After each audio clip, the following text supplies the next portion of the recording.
Clear SSC.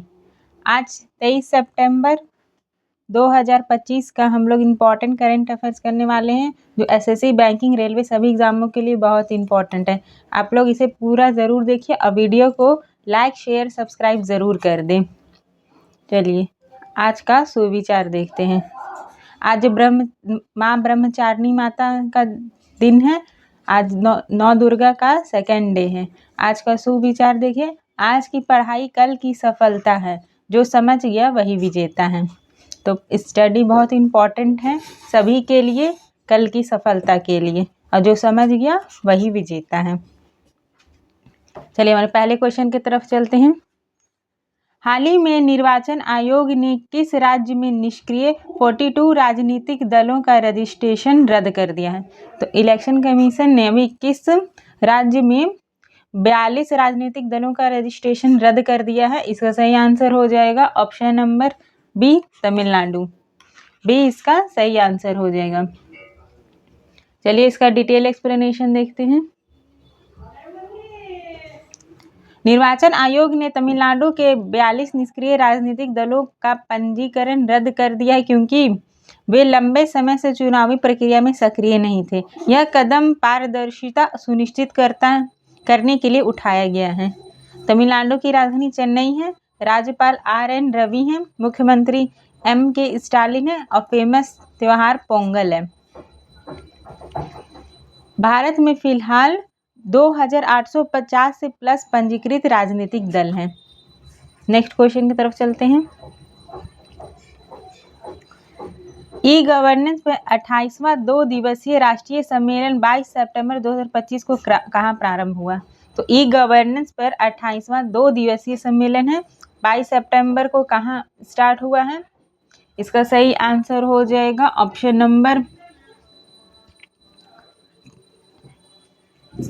Number C, Visakhapatnam. सी इसका सही answer हो जाएगा। देखिए डिटेल एक्सप्लेनेशन। यह सम्मेलन डिजिटल सेवाओं को आसान और पारदर्शी बनाने के लिए विशाखापट्टनम, आंध्र प्रदेश में आयोजित किया गया है। कहाँ आयोजित किया गया? विशाखापट्टनम, आंध्र प्रदेश में। आंध्र प्रदेश की राजधानी अमरावती है। मुख्यमंत्री यानी चंद्रबाबू नायडू हैं। ये पहले थे चंद्रबाबू नायडू। राज्यपाल भी चेंज हुए हैं। राज्यपाल है सैयद अब्दुल नज़ीर। कौन है? सैयद अब्दुल नज़ीर। रिलेटेड फैक्ट्स देख लेते हैं। पहला ई गवर्नेंस सम्मेलन 1997 में हुआ था। NCEG डिजिटल इंडिया मिशन को आगे बढ़ाता है। नेक्स्ट क्वेश्चन की तरफ चलते हैं। Question number third number question देखिए। आत्मनिर्भर भारत पहल के अंतर्गत किस अफ्रीकी देश में भारत के पहले भारतीय रक्षा विनिर्माण संयंत्र का उद्घाटन किया गया? तो आत्मनिर्भर भारत की पहल के किस अफ्रीकी देश का नाम पूछ रहा है, जो पहले भारतीय रक्षा विनिर्माण संयंत्र का उद्घाटन किया गया है? इसका सही आंसर हो जाएगा option number B, Morocco. B इसका सही आंसर हो जाएगा। इसका डिटेल एक्सप्लेनेशन देख लेते हैं। मोरक्को को भारत की पहली रक्षा निर्माण यूनिट खोलकर भारत ने अंतर्राष्ट्रीय रक्षा सहयोग बढ़ाया है। मोरक्को की राजधानी रबात है। मोरक्को दिरहम वहाँ की करेंसी है और वहाँ के PM राजा मोहम्मद छठवीं हैं। आत्मनिर्भर भारत की शुरुआत 2020 में हुई थी। भारत अब रक्षा उत्पाद को निर्यात कर रहा है। पहले सिर्फ आयात करता था रक्षा उत्पाद का, अब भारत निर्यात भी कर रहा है। नेक्स्ट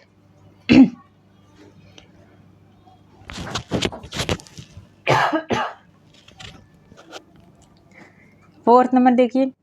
प्रधानमंत्री श्री नरेंद्र मोदी ने किस राज्य में राज्य जीविका निधि साख सहकारी संघ लिमिटेड का शुभारंभ किया?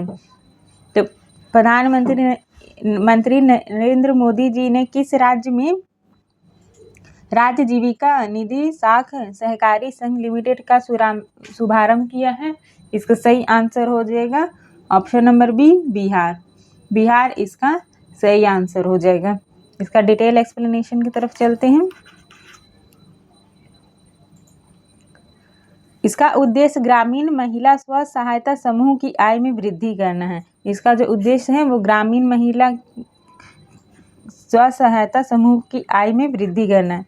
राजधानी पटना है, मुख्यमंत्री नीतीश कुमार है, राज्यपाल आरिफ मोहम्मद खान है। पटना के राज्यपाल आरिफ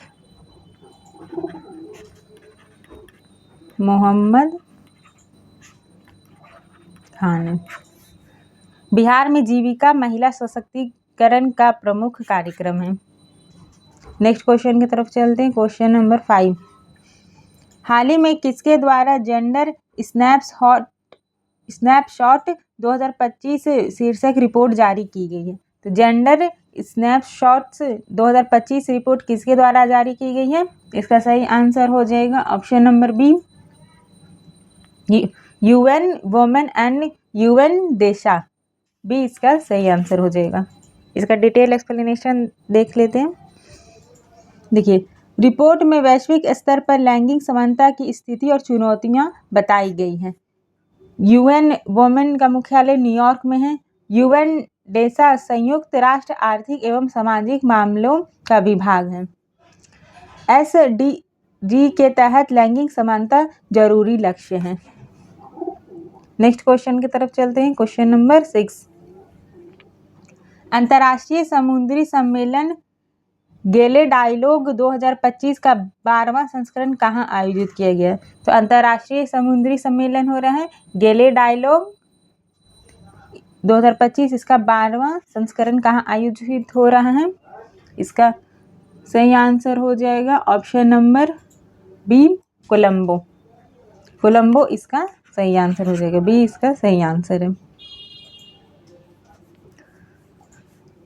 गेले डायलॉग सम्मेलन समुद्री सुरक्षा और सहयोग के लिए श्रीलंका की राजधानी कोलंबो में आयोजित हो रहा है। श्रीलंका की राजधानी कोलंबो है। श्रीलंका रुपए चलती है और राष्ट्रपति वहाँ के अनुरा कुमार दिसानायके हैं। अनुरा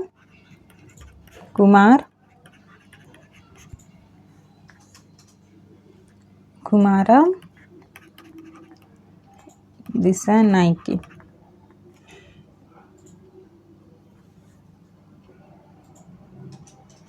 दिशा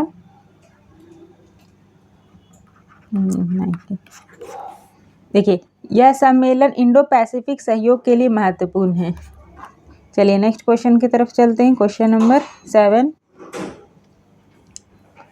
हाल ही में नशा मुक्त युवा फॉर विकसित भारत युवा शिखर सम्मेलन देश भर में कितने स्थानों पर आयोजित किया गया? तो नशा मुक्त युवा फॉर विकसित भारत युवा शिखर सम्मेलन देश भर में कितने स्थानों पर आयोजित किया गया है? इसका सही आंसर हो जाएगा ऑप्शन नंबर सी, 2000। इसका एक्सप्लेनेशन देखते हैं। देश भर में युवाओं को नशा मुक्ति के लिए 2000 स्थानों पर जागरूकता सम्मेलन हुए हैं। यह अभियान नशा मुक्त भारत के तहत जारी किया गया है। युवा भारत अभियान का उद्देश्य स्वस्थ समाज की स्थापना करना है। नेक्स्ट क्वेश्चन, चाबहार बंदरगाह परियोजना का विकास भारत द्वारा किस देश के साथ मिलकर किया जा रहा है? तो चाबहार बंदरगाह है वो भारत के साथ और कौन सा देश के साथ मिलकर किया जा रहा है? इसका सही आंसर हो जाएगा ऑप्शन नंबर बी, ईरान।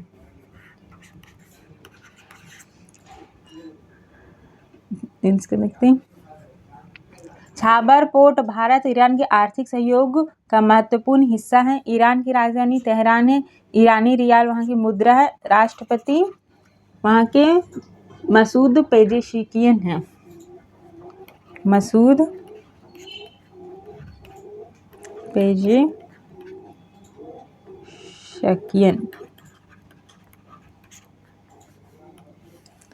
यह पोर्ट भारत अफगानिस्तान के व्यापार के लिए रणनीतिक है। नेक्स्ट क्वेश्चन की तरफ चलते हैं। क्वेश्चन नंबर 9, वस्तु और सेवा कर परिषद द्वारा घोषित जीएसटी सुधार की नई दरें कब से लागू हो गई हैं? तो जीएसटी में अभी बैठक हुई थी, उसमें जीएसटी सुधार हुआ, उसकी नई दरें कब से लागू हो गई हैं? इसका सही आंसर हो जाएगा ऑप्शन नंबर बी 22 सितंबर 2025। 22 सितंबर 2025 से ये लागू हो गई हैं। नए सुधार 22 सितंबर 2025 से प्रभावी हैं, जिससे व्यापार जगत को राहत मिली है।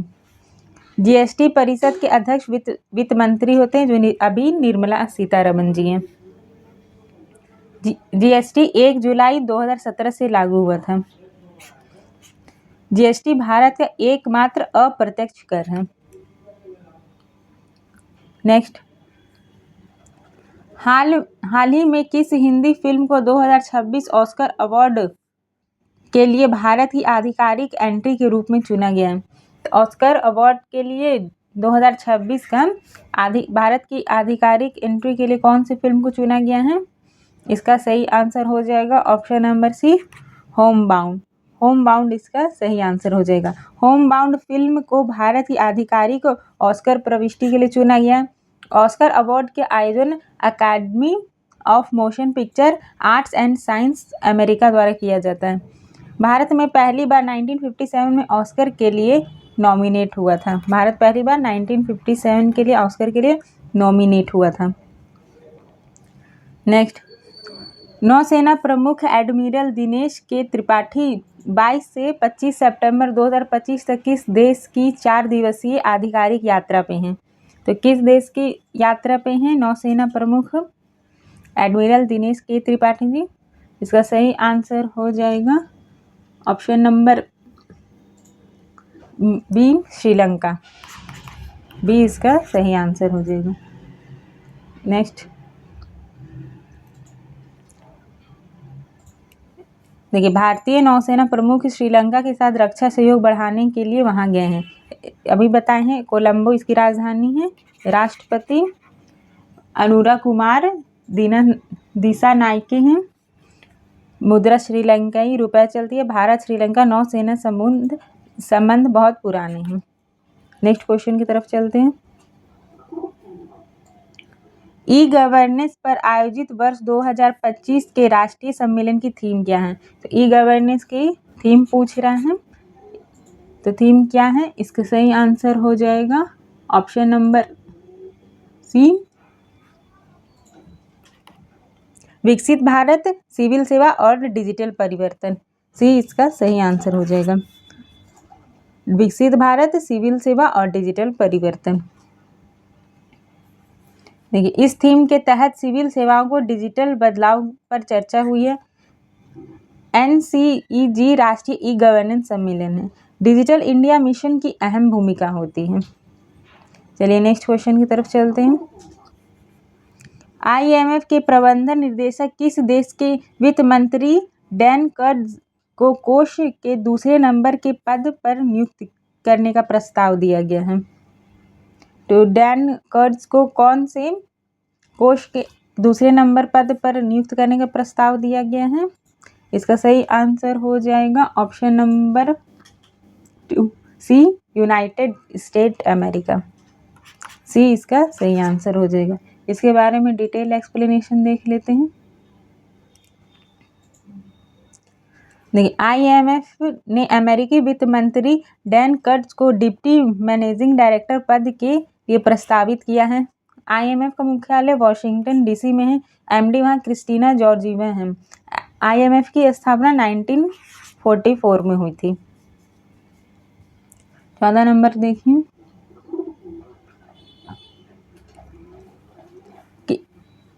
कौन सा मंत्रालय प्रधानमंत्री श्री नरेंद्र मोदी के 75वें जन्मदिन के उपलक्ष्य में 17 सितंबर से 2 अक्टूबर 2025 तक सेवा पखवाड़ा मना रहा है? तो कौन सा मंत्रालय मना रहा है? नरेंद्र मोदी जी का जन्मदिन 17 सितंबर को आता है, तो इसका सही आंसर हो जाएगा ऑप्शन नंबर सी, युवा कार्यक्रम एवं खेल मंत्रालय, ministry of youth affairs and sports. सेवा पखवाड़ा प्रधानमंत्री के जन्मदिन पर युवाओं को सेवा कार्य जोड़ने हेतु मनाया जा रहा है। इसका मंत्रालय का मुख्यालय नई दिल्ली में है और मंत्री अनुराग ठाकुर है अभी। यह युवा सेवा के लिए मुख्य कार्यक्रम है। नेक्स्ट, उपभोक्ताओं को धोखाधड़ी से बचाने हेतु किसके द्वारा भुगतान सेवा प्रदान करने वाले पेमेंट एग्रीगेटर्स के लिए संशोधित दिशा निर्देश जारी किए गए हैं? तो ये किसने जारी की हैं? इसका सही आंसर हो जाएगा option number B, Reserve Bank of India, भारतीय रिजर्व बैंक। बी इसका सही आंसर हो जाएगा। इसका एक्सप्लेनेशन देखते हैं। आरबीआई ने नई गाइडलाइंस जारी की है ताकि पेमेंट सिस्टम अधिक सुरक्षित हो सके। आरबीआई की स्थापना 1935 में हुई थी। इसके गवर्नर अभी संजय मल्होत्रा जी हैं। संजय मल्होत्रा जी। मुख्यालय मुंबई में है। आरबीआई भुगतान एवं वित्त संबंधी नियामक है। प्रधानमंत्री आवास योजना शहरी किस वर्ष शुरू की गई थी? तो प्रधानमंत्री आवास योजना शहरी किस वर्ष शुरू की गई थी? इसका सही आंसर हो जाएगा ऑप्शन नंबर बी, 2015 में। 2015 में इसे शुरू किया गया था। नेक्स्ट, इसका एक्सप्लेनेशन देखिए।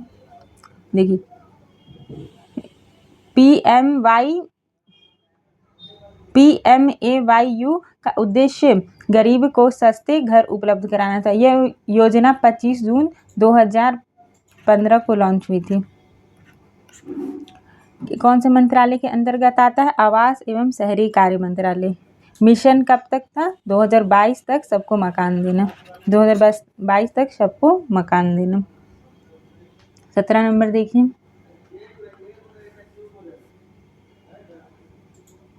वर्ष 1919 के अमृतसर में हुए कांग्रेस अधिवेशन की अध्यक्षता किसने की थी? तो 1919 में हुए कांग्रेस अधिवेशन की अध्यक्षता किसने की थी? इसका सही आंसर हो जाएगा option number A, Motilal Nehru ने। किसने की थी? मोतीलाल नेहरू ने। 1919 के अमृतसर अधिवेशन की अध्यक्षता मोतीलाल नेहरू ने की थी।